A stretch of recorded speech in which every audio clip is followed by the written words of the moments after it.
Selamat siang, di sini ada senior saya, Mbak Deka. Beliau lebih senior dan tentunya lebih ahli dari saya juga untuk topik-topik tentang anak ini, tapi saya coba sajikan sesuai dengan eh, kompetensi dan setingkat GP ya. Eh, Kita melanjutkan topik yang sudah kita jalani sebelum-sebelumnya. Kali ini tentang monitoring. Dan tentang monitoring ini saya rasa sebagian saya akan mengulang sedikit dan memperdalam sedikit, tapi sebagian lagi saya akan membuka topik baru yaitu mengenai koreksi elektrolit dan tata laksana untuk hipoglikemia. Pertama, kalau misalnya kita sudah menerima pasien-pasien yang sudah kita tangani untuk emergensinya, untuk selanjutnya tidak berhenti sampai di sana. Kita harus evaluasi PWS. PWS ini sudah saya coba jelaskan ketika diintroduksi. Nah, nanti dari PWS ini diperdalam untuk masing-masing komponennya, jadi tidak hanya dari anaknya bisa bermain atau tidak, rewel mudah ditenangkan atau tidak, letargis atau tidak, tetapi juga kita harus perdalam seperti status kesadarannya secara kualitatif maupun kuantitatif. Kemudian tidak lupa juga untuk pain score-nya, karena sekarang ini nyeri itu sudah termasuk dalam tanda vital. Dan sekiranya anaknya mendapat sedasi atau obat-obatan analgetik atau tidak. Sedasi misalnya mungkin anaknya riwayat kejang, dapat diazepam, atau obat-obatan analgesi misalnya paracetamol juga bisa termasuk dalam hitungan analgetik. Kemudian yang kedua adalah status respirasi. Kita perdalam lagi tidak hanya mengukur laju nafas dan saturasi, tapi juga bagaimana pola ventilasi dan oksigenasinya. Oksigenasi seperti yang kita tahu, kita bisa lihat dari saturasi oksigen dan juga adanya klinis cyanosis. Sedangkan untuk ventilasi, ya kita harus analisa lebih dalam pengembangan dada, baik statis maupun dinamis, renteria simetris atau tidak, ataupun ada wheezing atau serudur atau tidak. Kemudian untuk masalah kardiovaskular, ini juga lebih dalam lagi mengenai kualitas dan kuantitas nadi, jadi tidak hanya dari segi laju nadinya. Tekanan darah kita harus lihat satu persatu komponen, tidak hanya secara keseluruhan, tapi bagaimana sistolik, bagaimana diastolik, bagaimana MAP-nya, dan perfusi. Nah, perfusi ini merupakan kondisi hemodinamik atau status hantaran oksigen ke jaringan. Ya, jadi kita bisa lihat dari di perifernya bagaimana, akral dan capillary refill time-nya bagaimana, diuresisnya adekuat atau tidak, kesadarannya terutama kembali lagi, kesadarannya baik atau tidak. Karena kalau dalam kondisi hemodinamik yang tidak baik, terdapat beberapa organ yang akan dikorbankan dan kita bisa melihat tanda-tandanya. Seperti misalnya menjadi oliguri, menjadi perdarahan saluran cerna, atau penurunan kesadaran. Nah, selanjutnya dari semua skor ini sebenarnya kita kategori hijau, kuning, orange, merahnya itu setelah kita plot ke dalam skor ini. Ya, nanti dari skor PWS ini kita akan ada rekomendasinya harus diulang setiap berapa jam untuk pengukuran tanda vitalnya dan sebaiknya pasiennya dirawat dalam fasilitas apa, ruang rawat inap biasa, HCU ataupun PICU. Tuh. Nah, saya perdalam untuk kesadaran, saya ulang kembali, baik dari GCS, kita bisa nilai kalau anaknya sudah bisa bicara, mungkin lebih mudah ketimbang anak yang lebih kecil, terutama untuk skor verbal dan motoriknya. Nah, untuk pain score, apa saja yang dinilai? Biasanya kalau anaknya sudah kooperatif, kita bisa menilai dari FAST, tapi kalau misalnya anaknya belum bisa kooperatif atau belum bisa mengikuti instruksi, kita bisa nilai dari FLACC atau flex score. Kemudian untuk pemantauan pasien yang bermasalah untuk masalah respirasinya, kita bisa nilai dengan pemantauan baik yang invasif maupun non-invasif. Yang non-invasif contohnya adalah dengan pulse oximetry, ditargetkan saturasi oksigennya cukup di 94-96%, nggak perlu sampai 99 atau 100 untuk menghindari efek toksisitas oksigen. Kemudian pemberian kapnografi ini ditujukan untuk pasien-pasien yang mengalami gangguan pada ventilasi. Contohnya adalah pasien-pasien yang mengalami obstruksi jalan nafas, misalnya croup, atau asma bronkial, atau bronkiolitis, atau yang lainnya. Kemudian yang invasif adalah analisis gas darah untuk memantau lebih tepat oksigenasi ataupun ventilasi. Nah, ini adalah beberapa parameter yang akan dinilai dari pemantauan invasif maupun non-invasif kita. Yang paling visible untuk dilakukan adalah pemantauan dengan menggunakan SpO2 banding FiO2 rasio. Ya, ini biasa dilakukan bila mana pemeriksaan AGD tidak dapat dikerjakan, dan nilai yang kita dapat dari rasio SpO2 banding FiO2 ini ditujukan untuk salah satunya diagnostik, untuk menegakkan diagnosis ARDS. Kemudian yang kedua adalah untuk pemantauan apakah oksigenasi kita sudah baik atau belum, ya. Dan ini kita bilangnya SF rasio. SF rasio ini dia bisa diukur bila saturasi oksigennya rentangnya antara 80 sampai 97%. Ya, jadi kalau 99% nggak bisa, kalau misalnya 70% nggak bisa. Jadi terapi oksigen yang kita berikan harus kita adjust sampai tercapai saturasi di antara ini. Kemudian perhitungannya adalah nanti kita lihat dari saturasinya berapa, misalnya contohnya saturasi 90% dibagi fraksi oksigen estimasinya berapa. Tuh, seperti yang kita tahu, fraksi oksigen kan bergantung pada modalitas terapi oksigen yang kita berikan. Kalau misalnya kita pakai patokan orang dewasa, nasal kanul misalnya 2 liter per menit, itu bisa sekitar 30%. Mungkin kalau kita maksimalkan sampai 4 liter bisa sampai 40%, gitu, dan seterusnya. Nah, nanti untuk fraksinya, misalnya contohnya kita sudah estimasi pemberian fraksinya 50%, itu harus dalam 0, ya. Jadi misalnya 90% dibagi 0,5, itu bukan 90 dibagi 50. Barulah kita akan mendapatkan angka antara 300, kalau misalnya dia di bawah 315, kita bisa katakan sebagai ARDS. Kalau misalnya di bawah 235, mungkin kita sudah pikirkan apakah mungkin anaknya memerlukan terapi oksigen yang lebih tinggi, lebih dari sekedar oksigen low flow. Ya. Kemudian kalau misalnya pasiennya pakai ventilator, kita hitung dengan oxygenation index. Saya nggak cantumkan rumusnya di sini, tapi dokter-dokter bisa searching di Google, bisa masukkan angka yang diminta untuk mendapatkan hasilnya. Yang diharapkan adalah hasilnya kurang dari 4. Kalau hasil lebih dari 4, artinya masih dalam kondisi hipoksemia. Nah, kalau pasiennya pasca cardiac arrest ada beberapa hal yang harus dilihat. Apakah pasiennya ada asidosis, ataukah pasiennya ada cardiac tamponat, apakah pasiennya mengalami hipotermia, hipovolemia. Kalau misalnya ada dari antara kondisi ini, itu harus segera dikoreksi. Selain itu, kita harus lihat apakah pasiennya hipoksia, hipomagnesemia juga bisa membuat cardiac arrest-nya recurrent, poisoning, ataupun hiperkalemia. Ya, kemudian yang terakhir kondisinya adalah emboli paru ataupun tension pneumotoraks. Nah, kalau pasiennya dengan shock, terdapat beberapa shock itu kan sebenarnya adalah ketidakmampuan untuk mendistribusikan oksigen ke jaringan. Otomatis dia akan menyebabkan berbagai disfungsi organ, ya, multi organ maksudnya. Jadi nggak cuma satu organ saja, tapi bisa aja kena di organ paru, organ ginjal, ataupun darah. Nah, tentu per sistem harus segera dikoreksi bila ada kelainan, misalnya respirasi. Kalau misalnya pasien ini mengalami shock, kalau respirasi tidak kita tangani, tidak kita berikan yang adekuat, tentu shocknya tidak akan teratasi.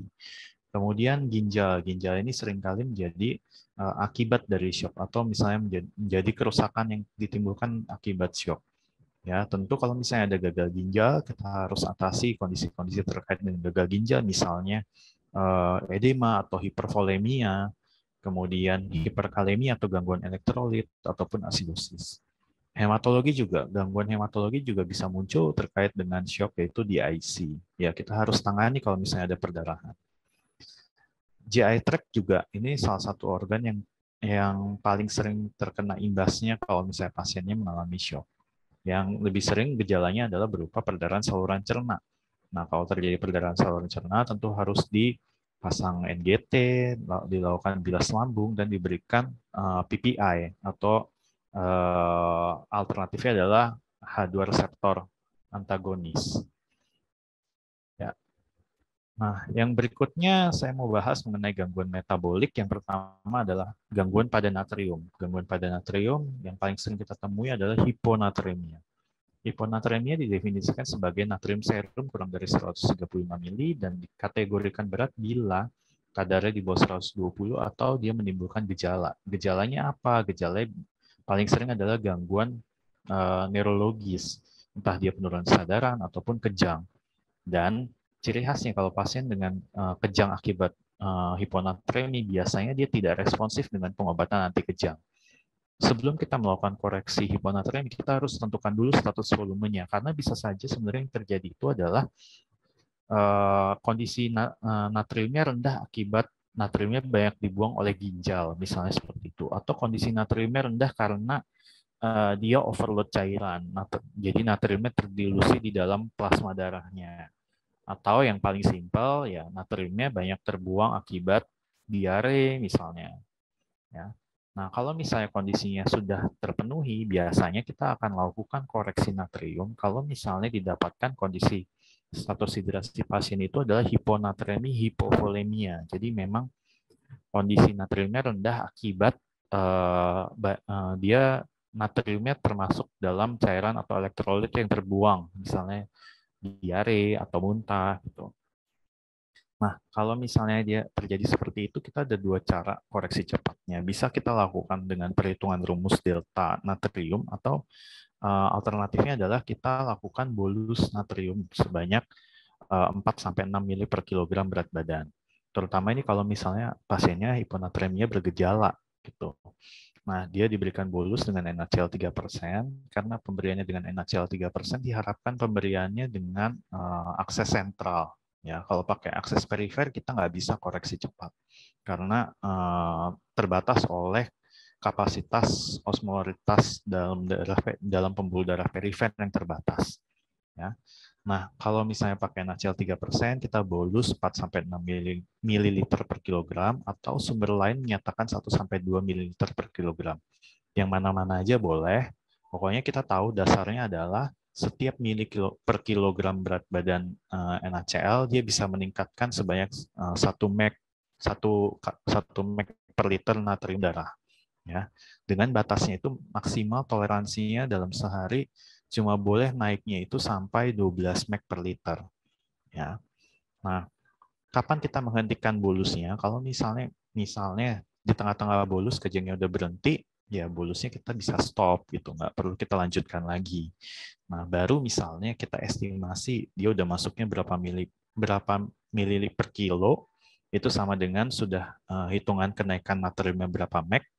Sisanya misalnya kita udah bolus nih, kira-kira estimasinya dia kejamnya udah berhenti, natriumnya udah naik estimasinya 2 poin, berarti kan tinggal 10 mg nih natriumnya yang harus kita naikin per hari jatahnya. Ya udah 10 mg ini kita lakukan koreksi lambat. Koreksi lambat ini durasinya dalam 24 jam. Ya, kita hitung misalnya kita mau pakai delta kadar natriumnya, natrium target dikurangi natrium terukurnya 10 misalnya, dikalikan dengan berat badan, dikali dengan 0,6. Nanti kita dapat kebutuhan natrium untuk naik sebesar 10 mg itu butuh berapa mg natrium elementalnya gitu. Nah, nanti kita kalau udah ngitung natrium elementalnya, kita pilih cairannya. Kira-kira cairan apa yang kita mau berikan. Gitu. Agak kompleks, tapi paling tidak dokter bisa menangani untuk hiponatremia bergejala dulu untuk di IGD. Ya, kalau nanti hiponatremianya tidak bergejala atau tidak berat, kita masih punya waktu untuk berpikir, masih punya waktu untuk buka-buka buku lagi, untuk lihat kira-kira gimana sih cara koreksi natrium yang benar. Tapi paling tidak kalau misalnya pasiennya anak hiponatremia dengan gejala atau hiponatremia berat, diharapkan dokter-dokter bisa melakukan penanganan awal gitu. Ya. Kemudian pemeriksaan tambahannya ini meliputi investigasi kira-kira kenapa pasiennya bisa mengalami hiponatremia. Apakah misalnya pasiennya mengalami hiponatremianya karena asupannya yang kurang atau mungkin natriumnya banyak terbuang, entah natriumnya aja yang terbuang atau natriumnya banyak terbuang bersama dengan cairan. Ya, kemudian kadar gula darah karena seringkali hiponatremia disertai dengan hiperglikemia. Terus analisis gas darah untuk melihat perubahan asam basa dalam tubuh terkait dengan hiponatremia. Kemudian hipernatremia sama evaluasinya, tapi dia didefinisikan sebagai kadar natrium di atas 146. Ya, kita harus perkirakan kira-kira ini hipernatremianya status hidrasinya apa, hipovolemi, euvolemi, atau hipervolemi. Kemudian pemeriksaan penunjangnya juga sama. Nah, untuk terapinya, kita harus lihat sesuai dengan status hidrasi. Apakah dia hipernatremia karena defisit cairan atau karena natrium yang masuk terlalu banyak. Ya. Kalau misalnya karena defisit cairan, kita biasanya koreksi dengan cara perhitungan free water deficit. Ya, free water deficit ini rumusnya berat badan dikali 0,6 dikali 1 kurang natrium delta natrium. Ya, natrium diharapkan dibagi dengan natrium aktual dikali 1000 mili. Kira-kira logikanya seperti ini. Ya, kan kondisinya dia hipernatremi. Hipernatremi itu misalnya hipernatremia karena defisit air berarti dia hipovolemi. Artinya kita harus membalikan rasio antara natrium dan airnya kembali ke yang normal. Jadi kita harus tambahkan dengan cairan yang airnya lebih banyak daripada natriumnya gitu. Nah, perhitungan ini adalah untuk memfasilitasi kira-kira kita mau pilih cairannya yang mengandung natriumnya seberapa banyak gitu. Karena kan nggak mungkin cairan itu nggak ada kita nggak kasih natrium sama sekali. Ya, kadang kita bisa saja milihnya D5 setengah seperempat NS gitu bisa aja. Kemudian nanti kita juga hitung bukan hanya dari segi free water defisitnya. Jadi free water deficit itu untuk kira-kira kita butuh nambahin airnya berapa banyak. Nah, kemudian kita tentukan derajat dehidrasinya. Derajat dehidrasinya nanti kita bisa pakai koreksi dehidrasi sesuai dengan derajat dehidrasinya. Misalnya dia dehidrasi berat, berarti kan dia defisit cairannya 10%. Berarti kita kasih defisitnya 100 mili per kilo. Kemudian nanti kalau dia dehidrasi berat, beratnya 10 kilo, itu jadi kalau misalnya beratnya 10 kilo, berarti holiday segarnya kan 1000 mili per hari, atau DRO-nya 1000 mili per hari. Berarti ditambah dengan dia derajat dehidrasi berat kan kurang lebih sekitar sekitar 2000 mili. Nah, dari 2000 mili itu berapa mili air, berapa mili natrium. Nah, berapa mili airnya itu dihitung dengan free water deficit gitu. Jadi misalnya dari 2000 mili itu kita butuhnya airnya misalnya contohnya ya didapatkan sekitar 1500 mili gitu. Baru 500%-nya itu isinya natrium.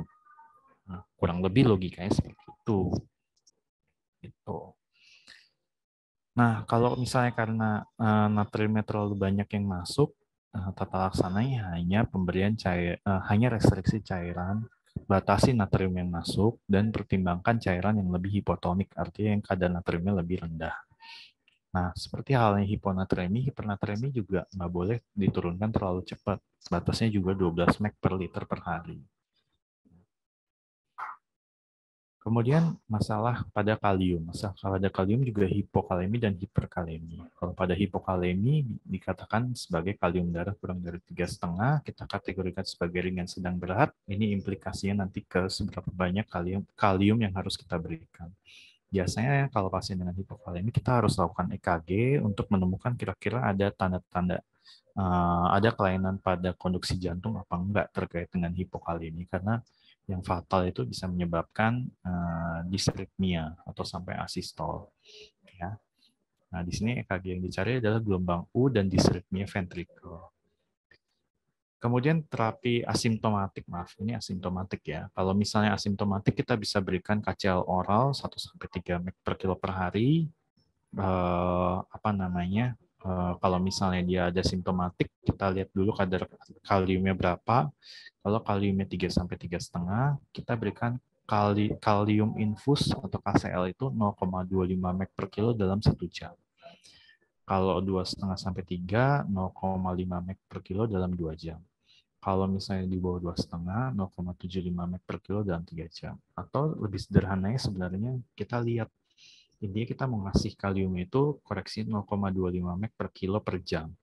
Ya, intinya kan gitu. Kalau misalnya kaliumnya 3 sampai 3,5 berarti 0,25 mg per kilonya jalannya 1 jam aja. Tapi kalau misalnya 2,5 sampai 3 berarti 0,25 mg per kilo per jam diberikan selama 2 jam. Kalau misalnya kurang dari 2,5 mg per liter berarti kalium 0,25 mg per kilo per jam kita berikan selama 3 jam. Ada beberapa beberapa cara yang dianut sesuai dengan dalam tanda kutip kebijakan lokal ya. Kadang kita bisa berikan sampai 0,5 mg per kilo per jam. Gitu. Tapi tentunya sebenarnya di sini prinsip dari terapi kalium adalah pemantauan yang ketat. Jadi kalau misalnya kita lakukan terapi kalium, tentu pemantauannya nggak bisa kita cek ulang nanti 6 jam kemudian atau besok pagi kita cek gitu. Nanti dia akan bablas dan akan jadi hiperkalemia yang juga berbahaya pada pasien. Jadi ya memang harus kita lihat. Kalau kita berikan kita kalium yang nggak rendah-rendah banget, ya kita berikannya sebentar aja, kemudian kita cek ulang gitu. Dan khusus untuk pemberian, bukan khusus ya, tapi seperti semua pemberian elektrolit pekat itu harus diberikan lewat vena sentral yang optimal, karena nanti dia bisa menyebabkan flebitis sampai nekrosis. Gitu. Kemudian pemantauannya juga berupa pemantauan EKG. Nah, pada hiperkalemia biasanya dia didapatkan, kalau pada hipokalemia kita lihat nanti EKG-nya dia masih ada gelombang U atau enggak, atau masih ada disrhythmia ventricle atau enggak. Kemudian hiperkalemia. Hiperkalemia didefinisikan sebagai kadar kalium darah lebih dari 5,5 mg per liter. Dengan gambaran EKG biasa kita bisa dapatkan adanya TOLT yang paling sering atau kompleks QRS yang melebar. Yang agak jarang adalah AV block, ventricular tachycardia atau asystole. Kemudian untuk terapinya biasanya kita lihat ada atau tidaknya perubahan pada EKG dan klinis. Sebenarnya kalau di buku itu adalah kalau misalnya ada perubahan EKG kita berikan kalsium glukonas, tapi seringkali biasanya pada pelaksanaannya baik ada ataupun tidak ada perubahan EKG kita tetap berikan kalsium glukonas untuk stabilisasi membran di miokardium supaya nggak terjadi disritmia. Ya, kalsium glukonasnya 100 mg per kilogram IV dalam 3 menit atau biasanya 1 sampai 2 ml per kilogram berat badan. Ya, biasa diencerkan kalau misalnya terutama kalau pemberiannya secara perifer. Kemudian pemberian bikarbonat 1 sampai 2 mg per kilogram IV dalam 10 sampai 15 menit atau alternatifnya adalah kita turunkan dengan bantuan insulin. Tapi kalau kita pakai insulin kita harus pantau kadar gula darahnya supaya jangan hipoglikemia. Nah, alternatif yang paling ringan sebenarnya adalah salbutamol inhalasi dan furosemid. Ya, cuma kadang dengan pemberian salbutamol atau furosemid ini bisa jadi tidak efektif, sehingga mungkin saja kita sampai butuh pemberian bikarbonat atau insulin. Dan kalau udah berat, misalnya kaliumnya di atas 7, mungkin kita udah harus pertimbangkan hemodialisis yang emergensi. Nah, kalsium glukonas, ini maksudnya kalsium glukonas ya. Dia bisa membentuk presipitasi, jadi harus dipastikan aksesnya itu lancar. Kemudian pemberian bikarbonat juga harus pastikan ventilasinya adekuat, karena kalau kita ngasih bikarbonat kita akan menambah PCO2 di dalam analisis gas darah atau di dalam kadar darahnya gitu. Kemudian ini tadi monitoring kadar gula darah bila kita berikan insulin, dan yang utama adalah hentikan obat yang dapat meningkatkan kadar kalium darah. Nah, selanjutnya adalah abnormalitas dari kalsium. Kalau hipokalsemia itu dikategorikan sebagai kadar ion kalsium kurang dari 1,05 atau kalsium total kurang dari 8,5. Biasanya dia hipokalsemia bisa ditemukan tanda seperti hipotensi, bradikardi, Chopstein atau Trousseau sign. Ya, Chopstein itu kalau misalnya kita ketuk di nervus fasialnya, dia bisa ada spasmenya. Kemudian kalau misalnya terosiosan itu kalau misalnya kita lakukan pengukuran tensi dengan manometernya sampai 20 mm Hg di atas nilai dia seharusnya, kita akan menemukan tangan yang kita lakukan tensi itu mengalami carpopedal spasm. Dalam EKG kita bisa menemukan adanya QTc-nya lebih dari 0,4 detik, ini cukup khas. Kemudian untuk terapi akutnya dengan bolus kalsium glukonat 1-2 ml per kilogram. Ya, kalau misalnya gejala teratasi, kita bisa ganti ke pemberian kalsium oral. Nah, sama juga pemberian kalsium glukonas harus dengan kateter vena sentral sebaiknya. Kalau misalnya pemberiannya perifer ya harus diencerkan. Kemudian, tapi dia nggak bisa dicampur dengan cairan yang mengandung fosfat atau bikarbonat. Kemudian kalau kita kasih kalsium glukonas, kita harus monitor irama jantung karena bisa menyebabkan bradikardia. Dan yang terakhir adalah hipoglikemia. Hipoglikemia didefinisikan sebagai kadar gula darah kurang dari 55 mg per desiliter. Dan untuk anak yang lebih besar, kita pakai kadarnya yang lebih besar juga. Pada anak yang lebih besar, kita bisa menemukan Whipple triad dengan kadar gula darahnya itu kurang dari 60 mg per desiliter, disertai dengan ada manifestasi central nervous system, misalnya kejang ataupun penurunan sadaran ataupun manifestasi gejala simpati seperti keringat dingin, tremor, gitu. Kemudian gejalanya biasanya membaik setelah dilakukan koreksi gula darah. Ini adalah macam-macam manifestasi hipoglikemia pada anak. Dia bisa dari yang ringan cuma ansietas saja sampai yang berat itu bisa menyebabkan gangguan neurologis, bisa sampai kejang, bisa sampai koma. Tata laksananya kalau dia akut dan asimptomatik, kita bisa berikan dextrose 10% 2 ml per kilo, dilanjutkan dengan infus dextrose dengan kadar infusnya itu kita ukurnya dengan glucose infusion rate 6-8 mg per kilogram berat badan per menit. Kalau kejang, kalau misalnya kita udah kasih dextrose 10% 2 ml per kilo dengan birnya juga sudah sesuai dan didapatkan anaknya kejang, kita bisa berikan lagi dextrose 10% sampai maksimalnya itu adalah 4 ml per kilo. Ya. Kemudian kalau misalnya pasiennya asimptomatik, bisa kita berikan nutrisinya enteral atau dengan susu formula kalau anaknya masih minum susu. Kalau misalnya tidak teratasi atau berulang, glucose infusion rate-nya bisa kita naikkan sampai maksimal 15 mg per kilogram berat badan per menit. Dan total laksana lanjutannya nanti tergantung dari penyebab hipoglikemianya. Ya, kalau misalnya hipoglikemia karena memang kelaparan atau kurang pemberian makanan atau dextrose, biasanya itu jarang banget. Nah, biasanya kalau hipoglikemia sampai berat, itu pasti ada penyebab yang mendasar, entah karena hiperinsulinemia atau penyebab lainnya. Ya, sekian dan terima kasih.